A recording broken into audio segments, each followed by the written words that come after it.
Le spectacle auquel vous allez peut-être assister ce soir n'a jamais eu de rapport avec des faits réels.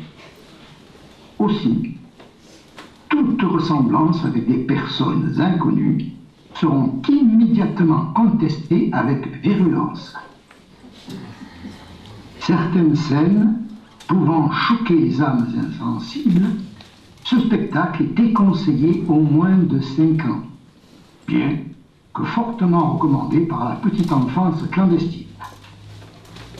Enfin, soyez avertis qu'il est inutile de chercher, les scènes ne contiennent que des placements publicitaires.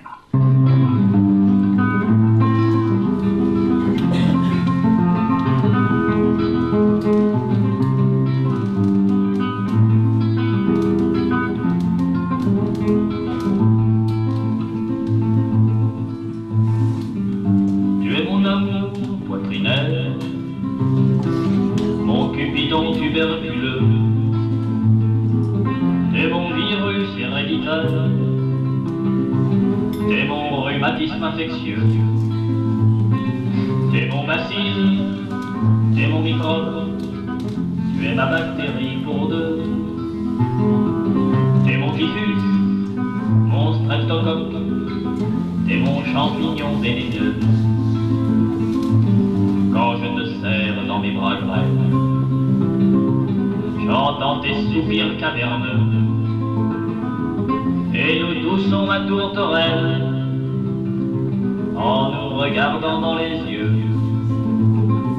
Tu es ma lèpre, ma syphilis, ma leucémie et mon cancer.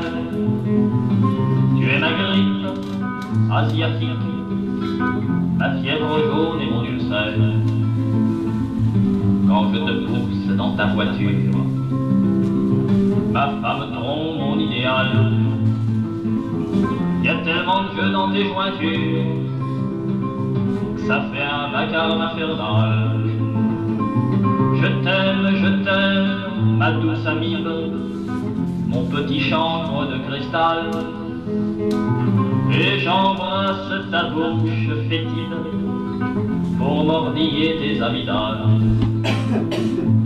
Si tu me trompes avec Eugène, qui a les jambes dans le formol, je couperai ton oxygène si je peux enlever ma camisole.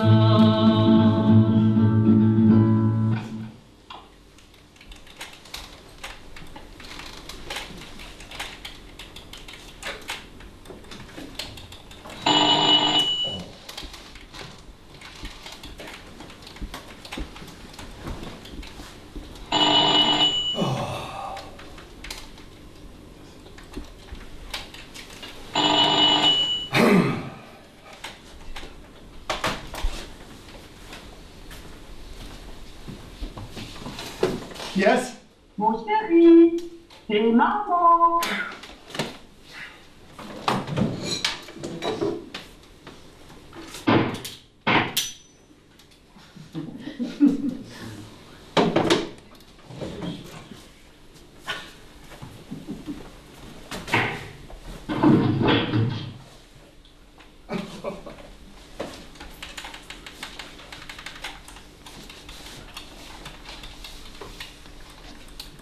Lucie, tu supprimeras un couvert.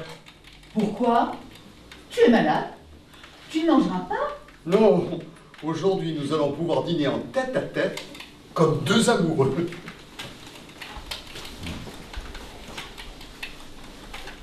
En tête à tête avec qui? Avec toi-même. Nous allons dîner avec moi-même? Ta mère ne vient pas. Elle a changé d'avis. Si j'avais su, je n'aurais pas fait cuire un gigot pour 18 personnes.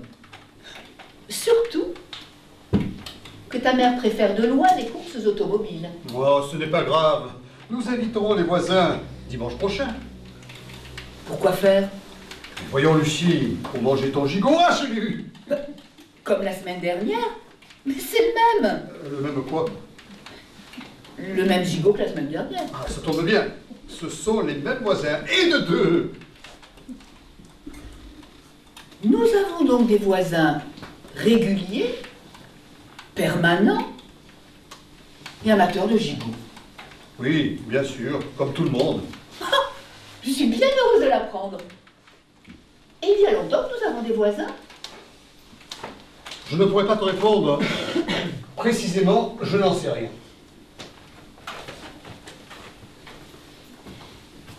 Tu sais, des voisins, ce sont des gens différents de nous. Ils n'ont pas nos coutumes, notre démarche. Ils sont tous de couleurs différentes, de tailles différentes. Il y a les mâles et les femelles. Ils se reproduisent entre eux. Alors, comment savoir?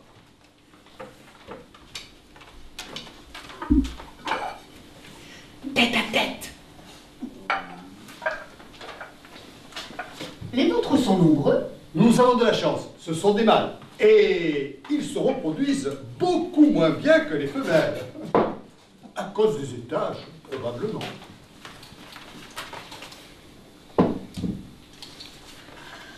Ce sont des voisins hautement superposés. Où vivent-ils? Comme nous, au 4e étage.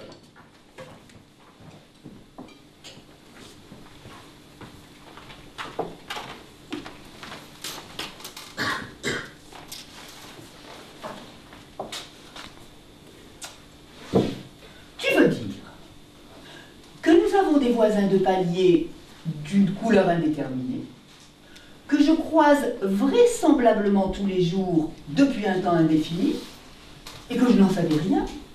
Mais c'est quand même extraordinaire, on ne me dit jamais rien. Nous vivons dans l'ignorance la plus despotique. Oh, ce sera l'occasion de faire leur connaissance.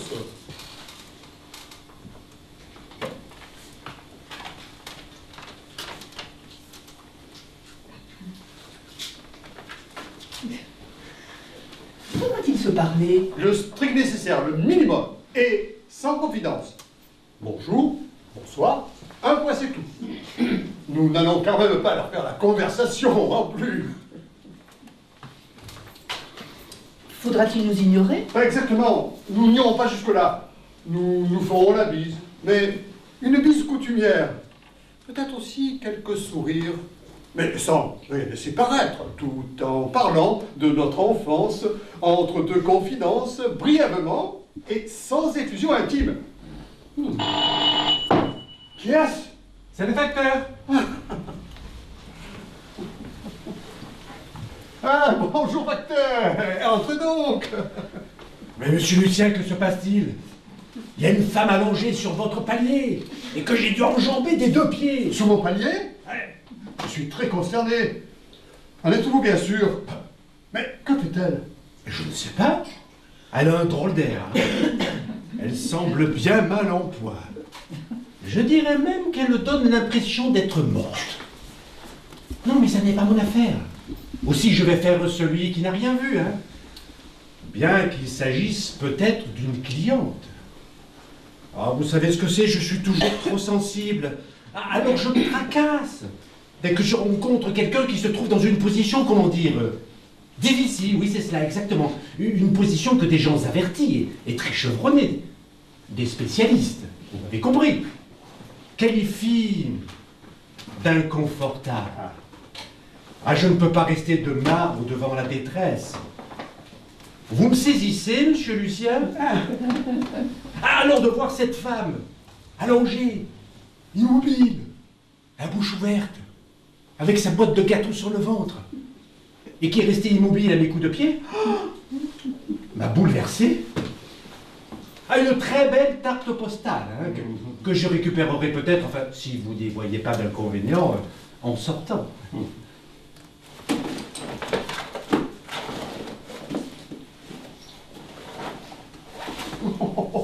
Cela vient directement d'Alfortville.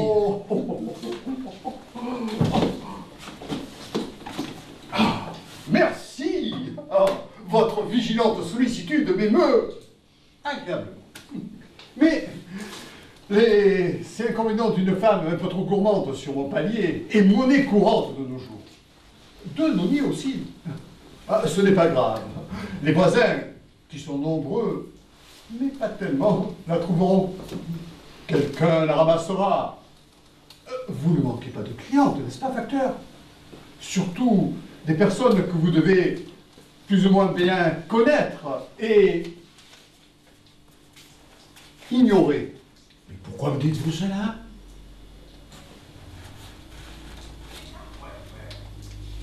Me soupçonneriez-vous de quelque chose?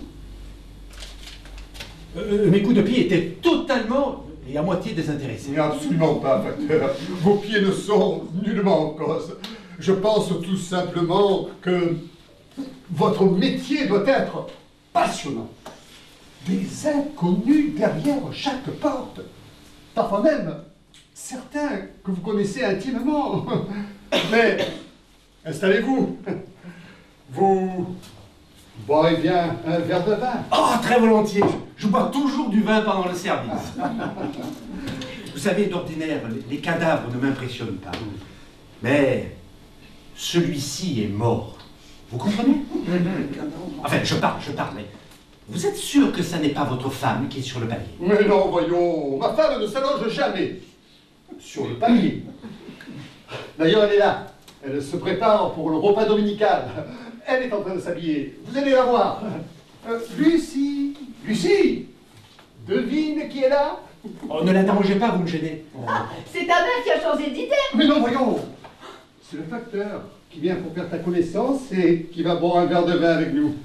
Oh, facteur, quelle surprise. Il y a longtemps que je voulais vous rencontrer. On m'a toujours dit que le facteur sonnait 2 fois avant de taper. Est-ce vrai? Oh, c'est une tradition, chère madame. Veuillez m'excuser, cher facteur. Je reviens. C'est par là. C'est Jeanne. Oui. C'est Jeanne d'Arc. Ah, ben c'est évident. Le croyez-vous?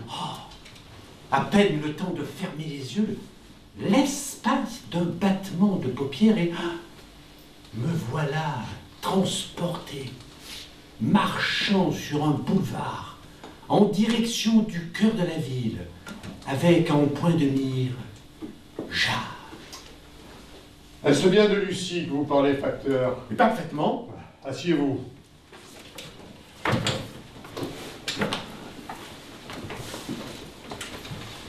A priori, j'ai choisi d'imaginer que Jeanne, la Jeanne, qui dans un ballet érotique se fait chevaucher en place publique par 3 curés défroqués, préfère pour communiquer l'acte à la parole. L'action ostentatoire et excitante lui paraît plus efficace que le dialogue philosophique. Son grand sourire saccadé est une provocation.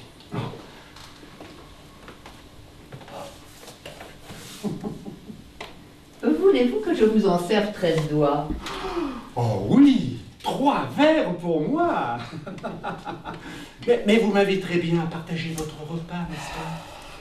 Oh oui, je vous en prie. J'insiste. Vous me vexeriez si vous refusiez. Lucie, tu ajouteras un couvert. Le facteur nous fait l'honneur et l'amitié de s'inviter. Aujourd'hui? Oui, c'est une surprise, prévue et consentante. Mais considérez que c'est une invitation tout à fait improvisée. Une injonction primordiale, sans cérémonie, entre amis, vivants et autres. Oh, un seul couvert suffira. J'ai très peu d'appétit. Enfin, je mangerai comme vous, ni plus ni moins. Mettez-vous à l'aise.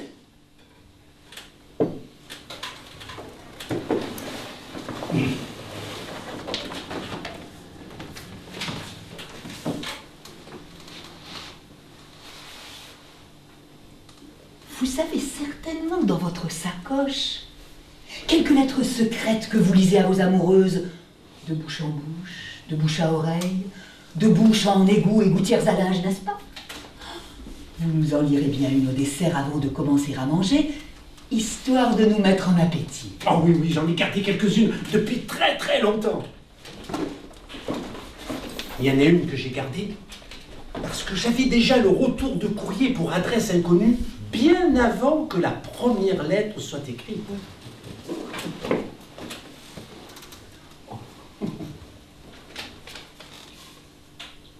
Je vais vous la lire. Non! Donnez-la moi. Je vais vous la lire dans ma langue maternelle. Vous-même? Toi-même? Oui, mais de mémoire. Chérie, mon amour, ah, c'est très difficile dans ta langue maternelle. La même que ta mère, de mémoire, sans la connaître, avec seulement l'original en main. Rassurez-vous, j'ai pris langue maternelle en seconde langue. Ah, la langue maternelle en seconde. Silence! Je commence.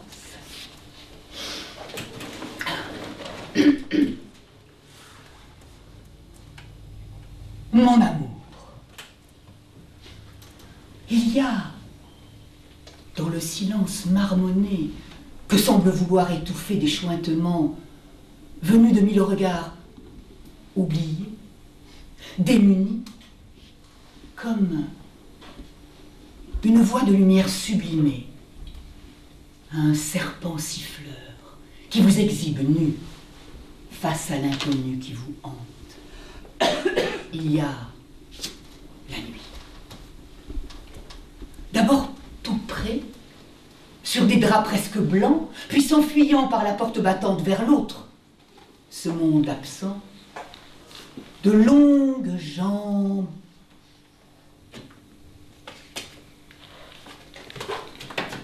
Je lis mal, il y a une tache. Je ne sais pas si c'est brune ou prune. Brune. De longues jambes brunes, étendues, étirées entre un inconnu et un pays froid. D'où ont-elles surgi ces voix basses et indécentes? C'est vrai. D'où ont-elles surgi ces voix basses et indécentes? On ne le sait pas.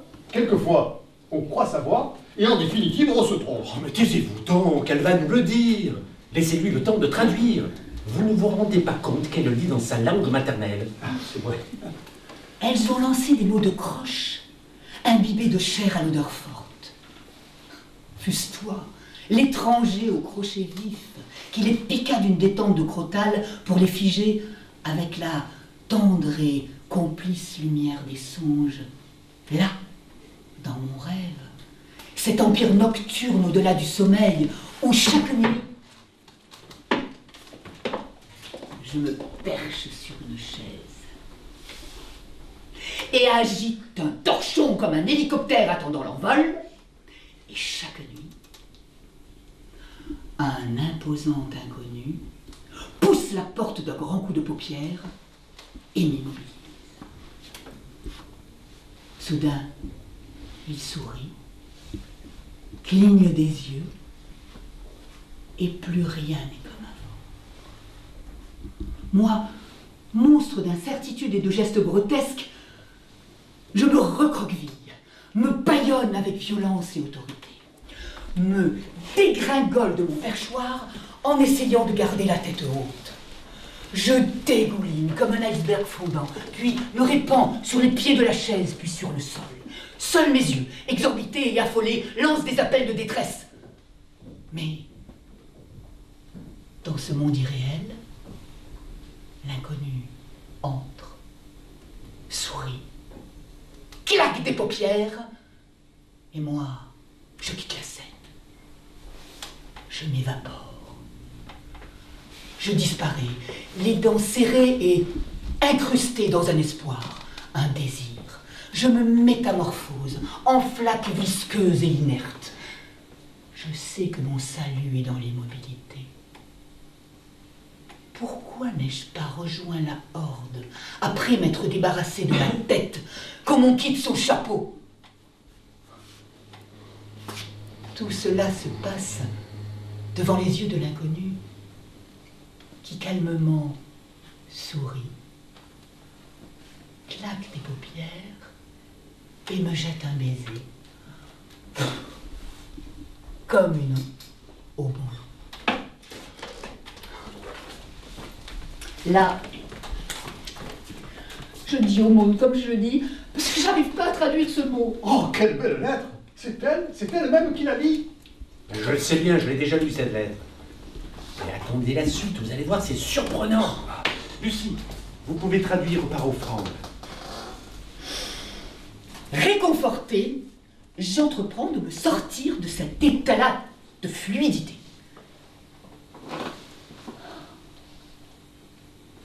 C'est d'abord un signe sublime et blanc qui, agitant ses grandes ailes, fait disparaître la chambre, les murs, la chaise. Mais, malgré l'apparence de cet oiseau géant et délicat, je ne parviens toujours pas à récupérer ma tête. Je sens bien qu'il faudrait que je fasse quelque chose, car l'inconnu me tient toujours à la merci de son sourire. Je saisis alors la première chose qui me passe sous la main, et c'est un pied. Mais pas un pied puant, serti de peau morte et d'ampoules, non. C'est un pied de femme parfumé, élancé, vêtu d'un escarpin rouge. Est-ce simplement le pied de l'inconnu qui lui sert de tête? Comme le tien? C'est ton pied? Je le reconnais. Vous n'avez jamais vu son pied? Il est exactement comme ça. Et c'est deux familles. Je suis terriblement fière d'être un cygne à tête d'escarpin. Du plus loin que remonte ma mémoire, je fus souvent corde à linge, cascade, mais jamais encore je n'avais été cygne. Imaginez donc une tête d'escarpin rouge, un cou souple, long comme une jambe de femme, enrobé d'un barésier.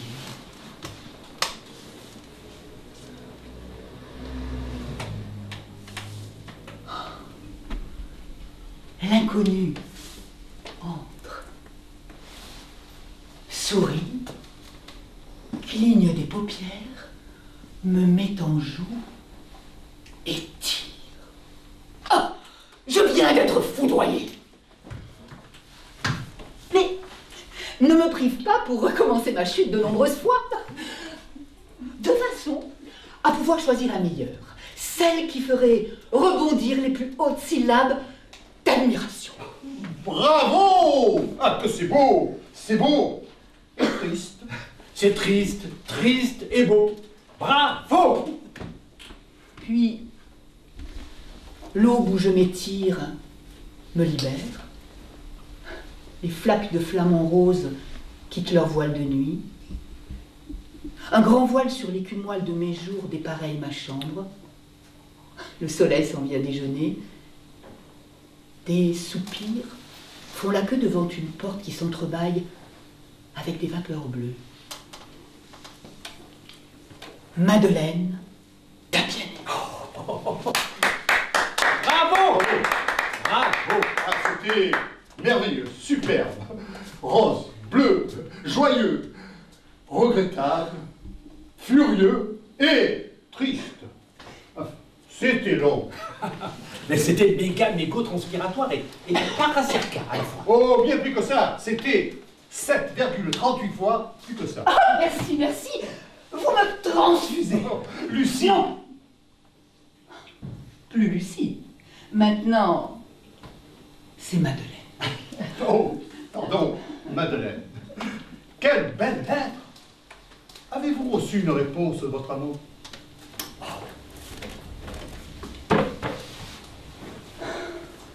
Le signe, ça n'est-il sorti? Oh, ne vous faites pas de reproches, voyons. Après tout ce que vous avez subi. Cet étrange étranger qui ziotait à répétition ne savait certainement pas ce qu'il faisait.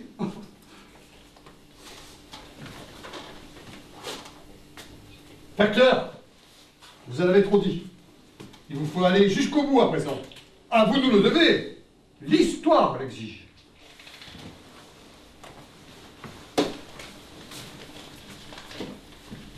Mais comment ont-ils pu vous forcer à porter des barésilles? Ah, j'étais prêt à supporter n'importe quoi. Mais pas ça. C'est justement parce que j'avais déjà reçu sa réponse que j'ai pu aller jusqu'au bout de ma confusion. De part en part. Mais j'ignorais que la lettre de Madeleine appelait une réponse. Aussi, je l'ai gardée 25 ans dans ma sacoche. Jusqu'à ce soir, avant de la lui rendre. Madeleine, puisque vous connaissiez la teneur et l'existence de cette réponse, vous auriez pu me prévenir, me rassurer. Ah, ne lui faites pas de reproches, voyons. Après tout ce qu'elle a dû subir, ma mère ne serait peut-être jamais venue si elle avait eu connaissance de cette lettre, restée morte pendant autant de temps. Je ne serais peut-être pas né. Je trouve qu'on parle un peu trop facilement des escarpins rouges, n'est-ce pas? On prend cette affaire un peu trop à la légère.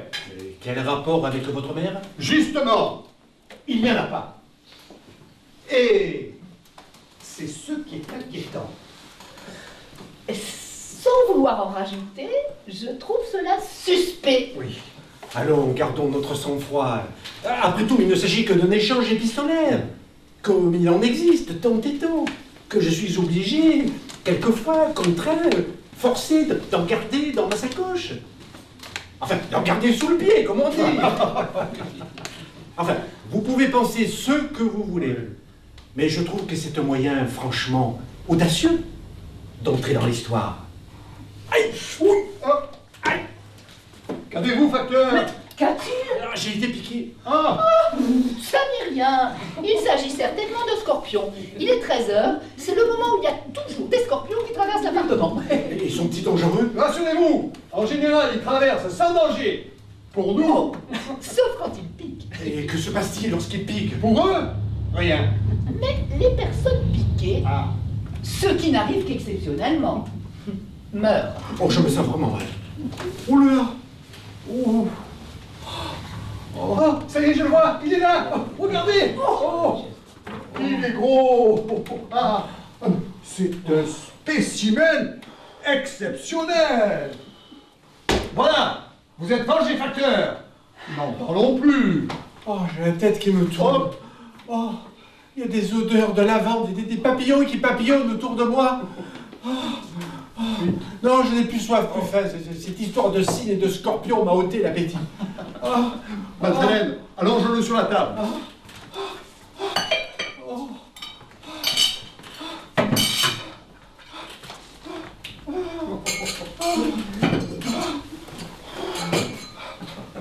Allez, facteur.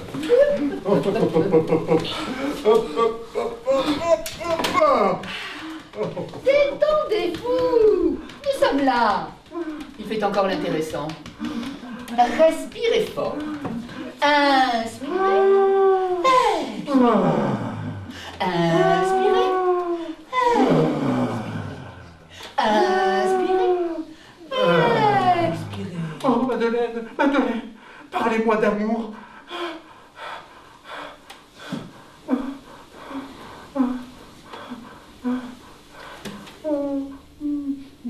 Tenir la main d'un condamné ne signifie rien pour le condamné. Sinon l'épouvante de sa peur. Car au centre même du discours, fut-il le centre de la joie, et dans l'aveuglante clarté du soleil, demeure inviolable la solitude. Parlez-moi d'amour, redites-moi des choses tendres. C'est fini. Il est mort. Qui êtes-vous? D'où venez-vous? Où allez-vous? Je ne suis qu'un passant. Je traverse sans m'arrêter. Ne faites pas attention à moi.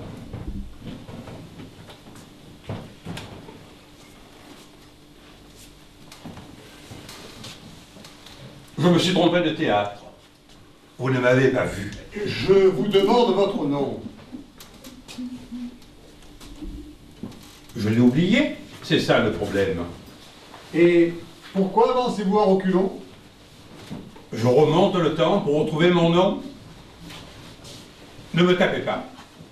Les hirondelles ne font pas d'inventaire. C'est le vent d'hiver de pleine lune qui le recueille.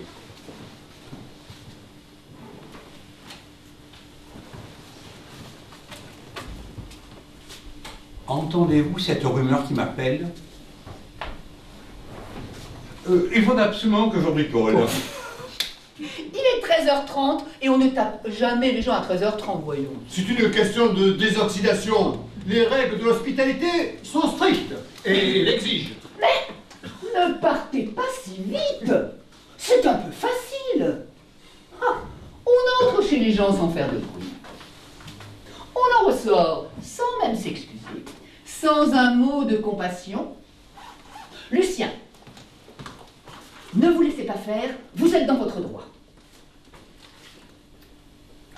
Qu'ils viennent nous aider, c'est la moindre des choses. Je n'ai rien à faire dans votre pièce, on m'attend ailleurs. D'ailleurs, vous voyez bien que je suis noir. Et puis, nous n'avons pas le même âge.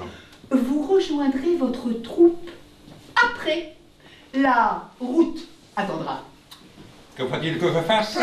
Nous aider à mettre cet homme sur le palier. Qu'a-t-il? Presque rien, il ne respire plus. Il est très capricieux.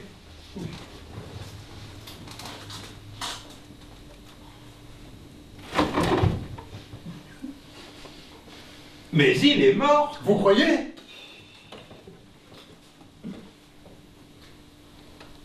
Oh, si peu! Nous allons le mettre sur le palier. Sur la table, ça fait désordre. Il y a déjà une femme. Ce n'est pas gênant, ce sont de grands amis. Allez, acteur, un dernier voyage. Hop.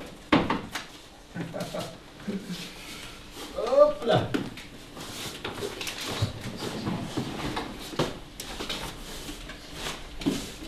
Ah, un moment. Hop. Allons-y.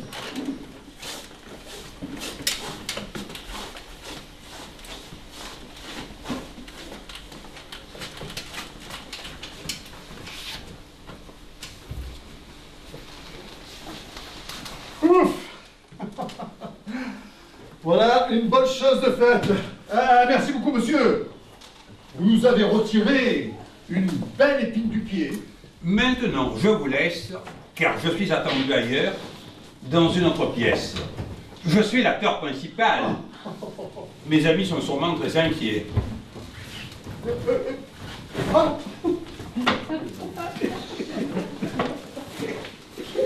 Elle est où, la mère? Tout droit et à droite.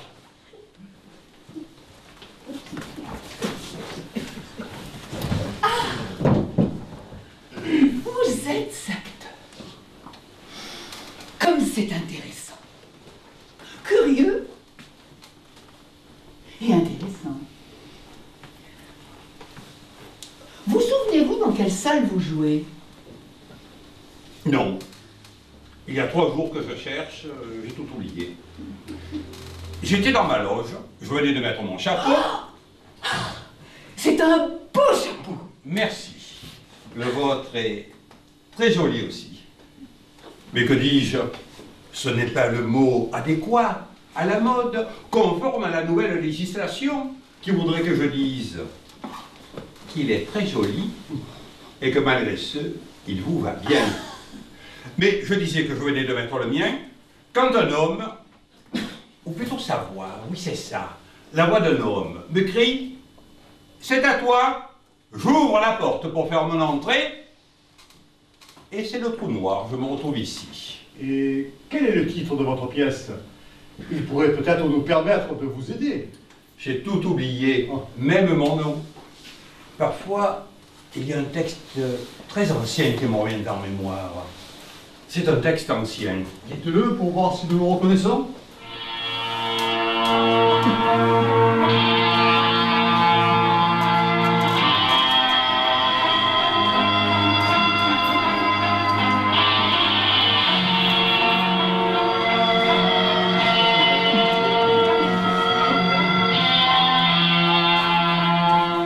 Un chemin étroit, abrupt, sinueux, arpente la colline et nous conduit, moi et moi, au sommet d'une falaise qui surplombe la mer.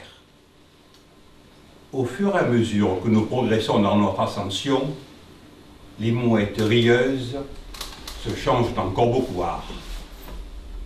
Bientôt j'atteins le sommet, et là, au cœur du doute, fouetté par le vent du large, je me trouve face à face avec mon double, parfaitement moi-même et pourtant totalement autre. Dans un ciel gris pâle, les corbeaux hurlent et nous saignent par milliers. On peut déjà dire qu'il n'y a pas énormément de personnages. Merci, madame. Ça vous dit quelque chose? Faut-il que je continue? Ah, c'est vous qui voyez. Ah, mais bien sûr qu'il faut continuer. Tenez, vous êtes déjà moins noir. Suite. C'est un temps d'eau forte. Le battement d'ailes des oiseaux tisse un rideau de contre-jour qui burine mes deux corps accolés. Le vent caresse les tamaris et récolte les mots restés en suspension autour de nous pour me raisonner. Il est l'heure où l'on ne sait plus rien. Je suis resté si longtemps au ras du roc, face à l'impudeur de la mer me dupant avec des vagues gémissantes, devant ce miroir qui sournoisement dévoile son intensité comme le ferait une langue de sel fouillant les entrailles d'une plaie, son véritable visage, celui du trop tard. L'impudeur de la mer. Vous avez bien dit l'impudeur de la mer. Avec des vagues gémissantes? Mais effrayante et épouvantable, votre pièce. Ah, ça y est, j'ai trouvé. C'est le soleil des autres. Mais qu'avez-vous trouvé, le soleil des autres? La pièce dans laquelle il joue, c'est le soleil des autres. Oh, mais ne l'interrompez pas pour dire n'importe quoi, voyons. C'est très désagréable et recommandable, malgré tout et son contraire. Continuez, cher monsieur, sans même vous en souvenir.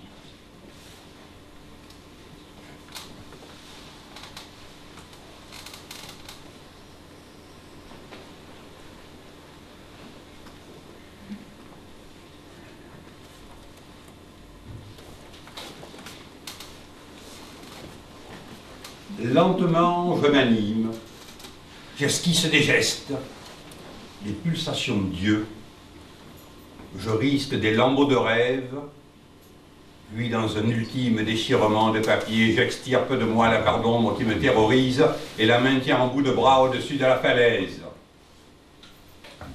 Vous n'avez pas un grand nez dans votre pièce? Non, pourquoi? Je connais une histoire de ce genre où le héros a un grand nez. Et on pourrait lui servir un morceau de gigot. De toute façon, ils n'auront pas de mal à trouver notre acteur pour le remplacer. Et un texte oublié vaut 2, tu l'auras. J'ai tout oublié. Oh. Celui qui sait que les femmes ont des regards de bûcherons et qui malgré tout restent désespérément arbres. Je maintiens que mon désir est un manque.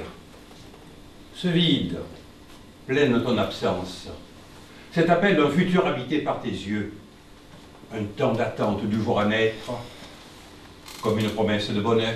Oui, c'est déjà mieux que votre costume. Mais ce n'est pas génial. Le fait que vous ayez oublié votre texte ne me surprend pas. Et ne me semble pas catastrophique. Connaissez-vous La cigale et la fourmi? Moi, son texte me parle. Le plaisir est incontestablement moins grand que le désir. Derrière, à la dernière porte, il y a la mort. Vous ne m'écoutez pas, vous ne m'aidez pas. Ah, pourtant, je vous assure que nous faisons le maximum. Mais vous devez vous tromper certainement de texte. Ce que vous dites ne veut absolument rien dire. Vous dégainez à quel moment? Au moment où l'inconnu entre, sourit, cligne des paupières, me met en joue et tire, là je dégaine. Non! Ne tirez pas, je vous en supplie! Ou alors, faites-le vite. A priori, j'ai choisi d'imaginer que Jeanne, qui, dans un ballet érotique, se fait chevaucher en place publique par 3 curés défroqués, préfère, pour communiquer, l'acte à la parole. Le discours ostentatoire et excitant lui paraît plus efficace que le dialogue philosophique. Son grand sourire saccadé est une provocation.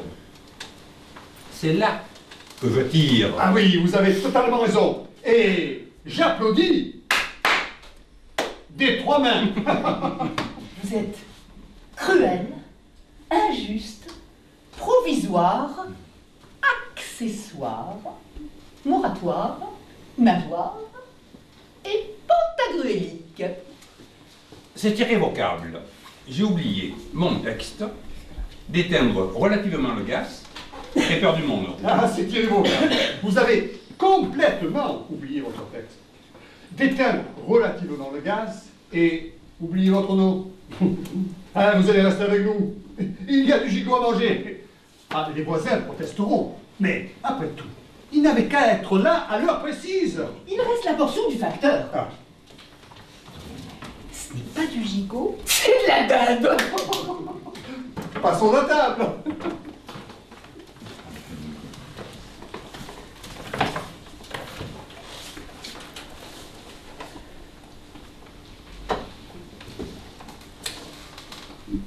Maintenant, squattons la mémoire comme on le ferait d'un bateau poubelle que les fantômes désertent et qui termine sa lente décomposition dans un môle du port de Marseille ou d'ailleurs. Ou d'ailleurs. Nous nous réfugions là pour échapper aux oiseaux qui ont vu leur corps se recouvrir d'écailles et qui, devenus très agressifs, crachent des jets de pierre, des serments d'ivrogne, et viennent juste avant la nuit nous dévorer la langue pour nous ôter le goût salé des larmes et de la joie. Et de la joie. Nous nous camouflons pour leur échapper. Ici, la raison est interdite. De la dinde, c'est une chance sans lendemain. Le gigot était cruel, injuste, provisoire. Bon. Accessoire, nageoire et pantagruélique. Dressons la table. Le suivant. D'amour, raconte-moi les choses de Le suivant. votre beau discours au cœur là de l'ensemble. Que toujours la des mots suprêmes. Je vous aime.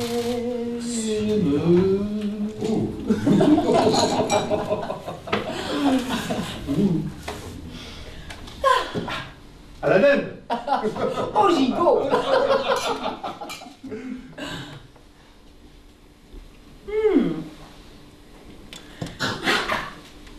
Je suis terriblement joyeuse d'entendre ce que vous dites de mon mari, du facteur, du gigot, du temps, des langoustes à plumes et du ver solitaire.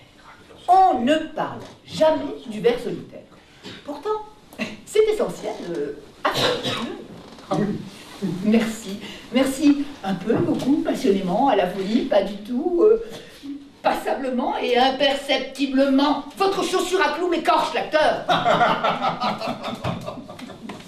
Bonjour. Bonjour. Je suis le nouveau-né. Ça ne fait rien, mon petit, nous en sommes tous là. Chérie, mon amour, je reprendrai volontiers des lentilles avec du foie gras et des topinambours en fleurs. Je suis le nouveau-né, l'espoir des lendemains qui chante.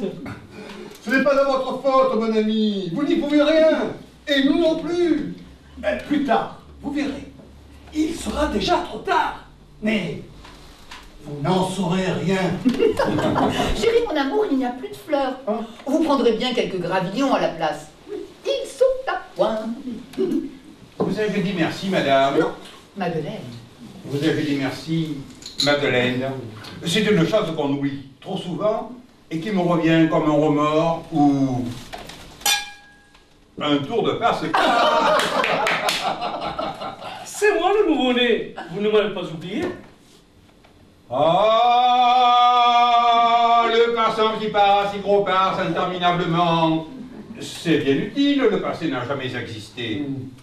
Et le concierge, qui est un homme très pieux, lui, reste. Pourquoi ces doigts errants coupés sur la table? Pour jouer du piano. Enfin, voyons, c'est évident. Oh, c'est vrai qu'un nouveau-né ne peut pas tout savoir. Voyons, madame, elle a sûrement oublié. Voulez-vous, cher nouveau-né, quelques friandises?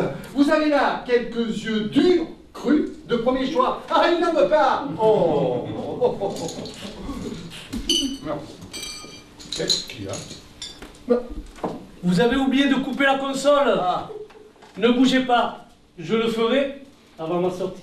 Mais enfin, ma chaîne truc-nez, on ne s'adresse pas directement à la régie. Vous pouvez très bien leur envoyer un télégramme. C'est bien un télégramme, non? Comme ça, je perds ma prime.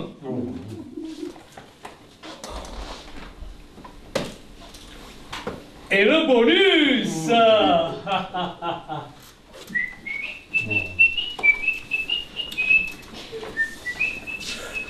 Il n'y a que les choses dont on se souvient qu'on n'oublie pas.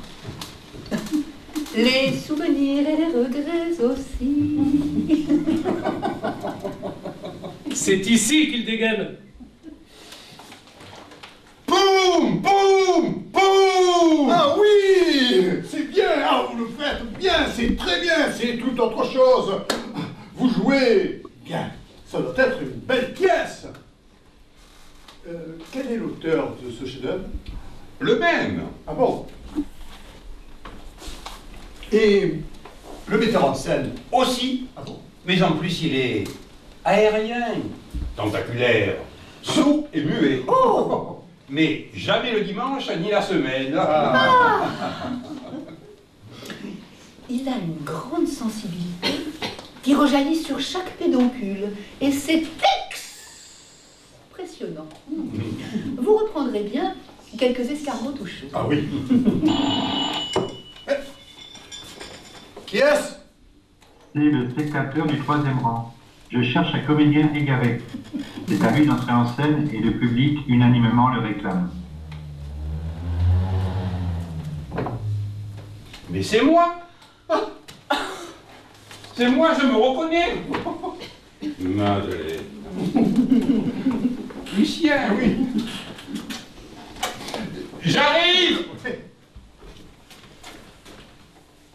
Ah, quand même.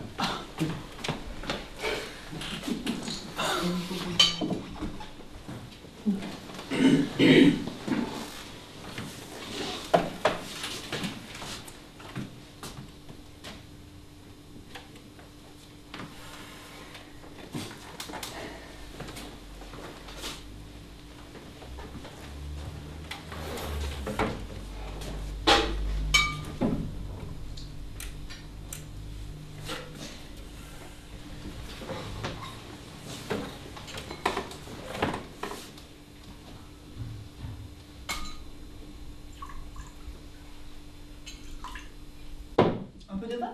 Oui.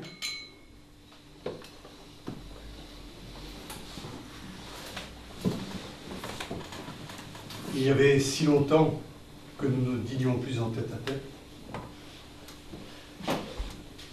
Madeleine. Non. Madeleine n'est plus. C'est Lucie, à présent. Lucie, es-tu heureuse? Très heureuse. Et toi? Parce qu'il y a toujours, pesant comme une chape de plomb au-dessus de nos têtes, le sexe limpide de l'air, ce jupon aux 1000 volants où s'embarquent les voltes flamands ivres, dans le sublime espoir de s'immoler aux jambes flammes de la beauté. Et cette figure transpercée, douloureuse, que la colère a su aller au point que le moindre attouchement éparpille nos chairs comme le feraient 1000 chevaux de dune au cœur de la tempête.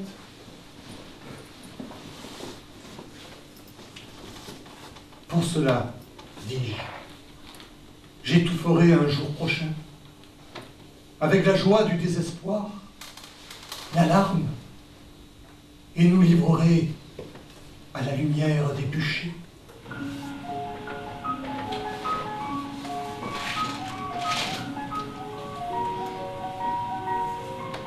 Si nous dansions. Prévolontiers.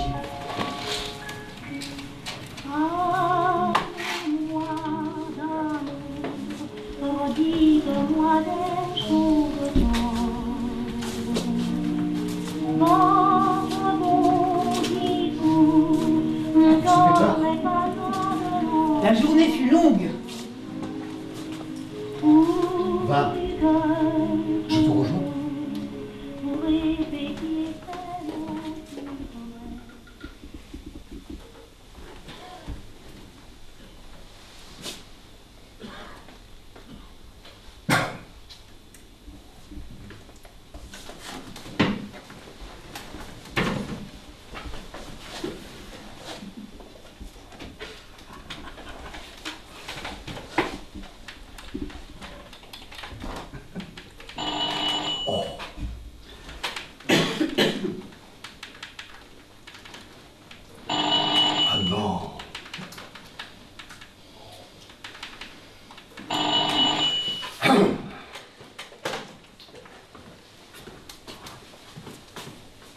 Qui est-ce?